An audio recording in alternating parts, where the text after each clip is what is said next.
mentioned briefly you did create a business plan prior to jumping in with the help of the SBDC and like that. Do you ever reflect back on that? And is there anything you look at and you're like, whoa, that was out there? Yeah. So a lot of the business plan was numbers, Mhm. which is not my thing. I'm not a numbers person. So obviously you have to make these projections. And it even back then made me laugh because I'd always say, how on earth am I supposed to project? I've never owned a business before. We've never had retail. How could you possibly expect me to project my sales? Sure.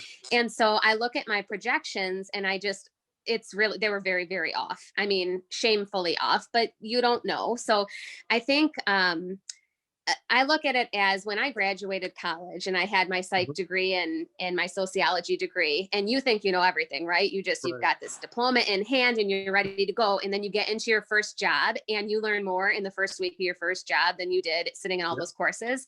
That's Absolutely. how I felt with the business, is Sure. that all the business plan did help me to really set myself up in terms of thinking things through and not Mhm. doing anything rash. But in reality, I was very, very off. It's not uncommon. People's first business plan they do it's a swag, right? It's your best guess at the time.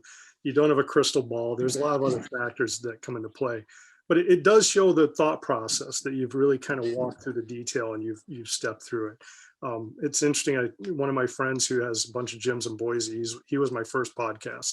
His first business was a formal business plan, and as he went, right, it became more fluid, and to the point where he's like, he'll just do a business deal because he knows it's good now. So it's Yeah. the first one you got to take them and do the due diligence for sure.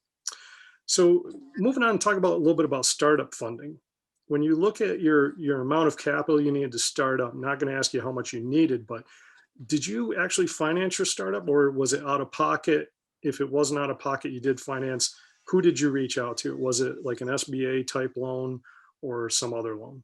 Yeah, so SBA was not something that would work for me. Mhm. I can't recall why. I don't know if that we weren't approved or the interest rate. There was something where my husband had said that's not going to work for you. He's the business-minded man, so I Sure. trust him when he says things.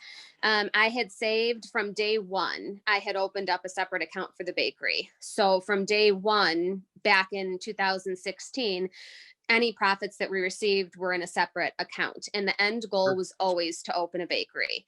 So I think that's really, really important because you have to take short-term hits to make long-term gains sometimes. Mhm. And so I know it was frustrating a lot of the times for my husband because he's like, you are working your butt off and we are seeing none of this, Mhm. but it was for a purpose. Right. So we were able to save up a chunk of money, not a huge amount, but a chunk from that. Mhm. And then my husband actually took out a personal loan and Okay. funded it through him.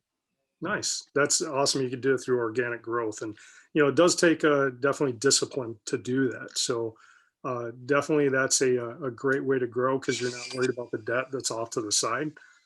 Even the personal loan, it's probably not as much as you originally thought you had to finance to get there. So that's Oh all. no, it was a great deal more It was actually. actually okay.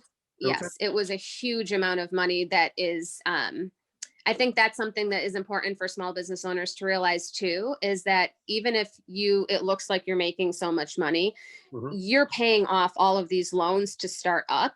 And Sure. so most small businesses are in the red for 2 years before they even see a profit. Hmm. Now we survive on my husband's income. This Sure. bakery is really my dream and passion that my husband supports me with, and Right. it doesn't support our family financially. He Right. supports our family financially.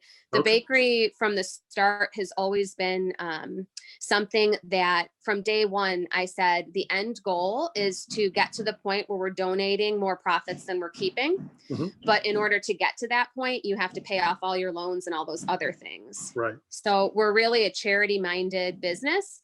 And I don't know how, but I was able to hire people that are very like minded to me. Hmm. Everyone that I work with, I swear I have the best staff in the world. They're very charity minded. They're very giving. I mean, even my high school kids, they'll punch out and then work another 3 hours just so that they Wow. don't have to get paid. I mean, That's interesting. I have never, I can't even say enough good things about my staff, that we call each other family because we are now. We work together so much and we all love each other. If we're not working together, we're messaging each other after work. I mean, it's like one big family. That's awesome. You built that atmosphere. If you want to recommend somebody to appear on the podcast as a guest, please email us at info@opsqc.com. If you're interested in sponsoring a podcast, please reach out to us at the same email. We'd love to have your support.